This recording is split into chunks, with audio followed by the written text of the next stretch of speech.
দলৰ ফালৰ পৰা প্ৰক্ষেপিত কৰা হৈছিল। সকলো নিৰ্বাচিত আজি জনপ্ৰতিনিধিক আজি বিশেষ সম্বৰ্ধনা অনুষ্ঠান হিচাপে আজি অনুষ্ঠিত কৰি তেখেতসকলক আজি সম্বৰ্ধনা জনোৱাৰ এটা এখনি সভা আহ্বান কৰা হৈছে। এই সভাখনত তেখেতসকল সকলোকে আমি আজি এই সম্বৰ্ধনা জনাইছোঁ। যিহেতু আগন্তুক দিনত যিহেতু জনপ্ৰতিনিধি হৈ নিৰ্বাচিত হৈছে, জনসাধাৰণৰ বিপুল ভোটৰ বা বিপুল সঁহাৰিত তেওঁলোকে নিৰ্বাচিত হৈ আহিছে।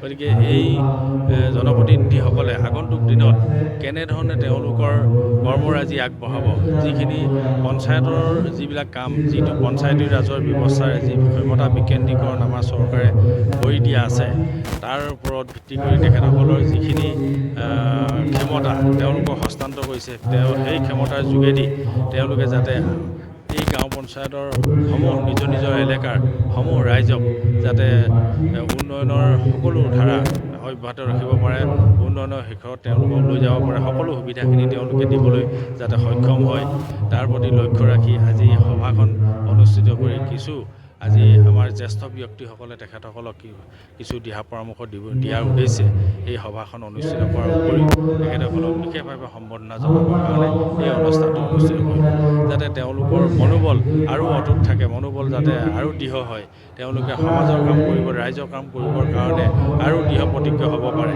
তাৰ প্ৰতি লক্ষ্য ৰাখি আজি তেখেতসকলক উৎসাহ আৰু প্ৰেৰণা যোগোৱাৰ উদ্দেশ্যে এই সভাখন অনুষ্ঠিত কৰা হৈছে। বিধানসভা নিৰ্বাচনৰ কাৰণে প্ৰস্তুতি আৰম্ভ হৈছে নেকি? আজি যি আমাৰ সমগ্ৰ অসমতে পঞ্চায়তৰ নিৰ্বাচনে যি ধুমুহাৰ সৃষ্টি কৰিলে, আৰু যি পঞ্চায়ত নিৰ্বাচনৰ জৰিয়তে সমগ্ৰ অসমখনৰ যে ভাৰতীয় জনতা পাৰ্টি দলৰ সপক্ষে যে আমাৰ সকলো জনাৰ্দন আছে, আমাৰ তাৰে প্ৰতিফলিত কৰিলে।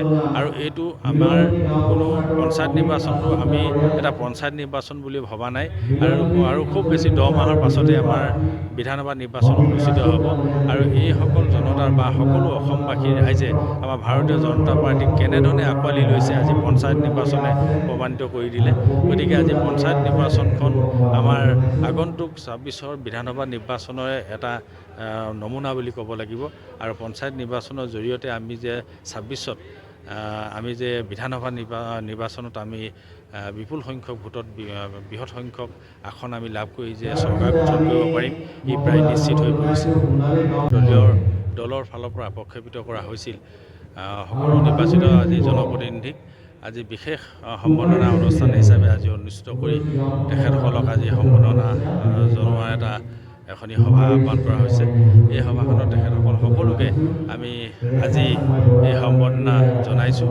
যিহেতু আগন্তুক দিনত যিহেতু জনপ্ৰতিনিধি হৈ নিৰ্বাচিত হৈছে, জনসাধাৰণৰ বিপুল ভোটৰ বা বিপুল সঁহাৰিত তেওঁলোকে নিৰ্বাচিত হৈ আহিছে।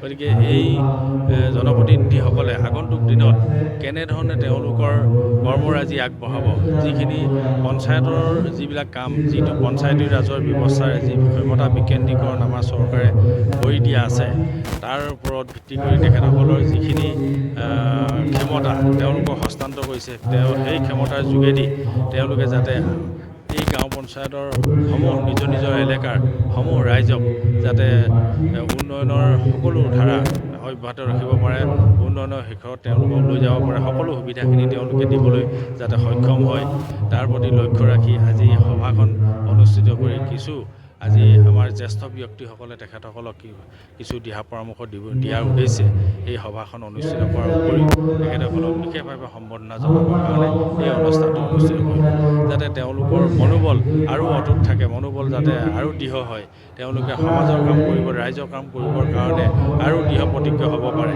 তাৰ প্ৰতি লক্ষ্য ৰাখি আজি তেখেতসকলক উৎসাহ আৰু প্ৰেৰণা যোগোৱাৰ উদ্দেশ্যে এই সভাখন অনুষ্ঠিত কৰা হৈছে। বিধানসভা নিৰ্বাচনৰ কাৰণে প্ৰস্তুতি আৰম্ভ হৈছে নেকি?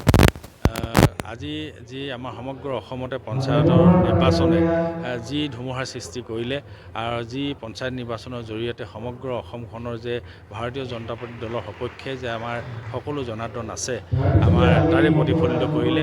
আৰু এইটো আমাৰ কোনো পঞ্চায়ত নিৰ্বাচনটো আমি এটা পঞ্চায়ত নিৰ্বাচন বুলি ভবা নাই, আৰু খুব বেছি 10 মাহৰ পাছতে আমাৰ বিধানসভা নিৰ্বাচন অনুষ্ঠিত হ'ব। আৰু এইসকল জনতাৰ বা সকলো অসমবাসী ৰাইজে আমাৰ ভাৰতীয় জনতা পাৰ্টিক কেনেধৰণে আঁকোৱালি লৈছে, আজি পঞ্চায়ত নিৰ্বাচনে প্ৰমাণিত কৰি দিলে। গতিকে আজি পঞ্চায়ত নিৰ্বাচনখন আমাৰ আগন্তুক 26ৰ বিধানসভা নিৰ্বাচনৰে এটা নমুনা বুলি ক'ব লাগিব। আৰু পঞ্চায়ত নিৰ্বাচনৰ জৰিয়তে আমি যে 26ত আমি যে বিধানসভা নিৰ্বাচনত আমি বিপুল সংখ্যক ভোটত বৃহৎ সংখ্যক আসন আমি লাভ কৰি যে চৰকাৰ গঠন কৰিব পাৰিম ই প্ৰায় নিশ্চিত হৈ পৰিছে।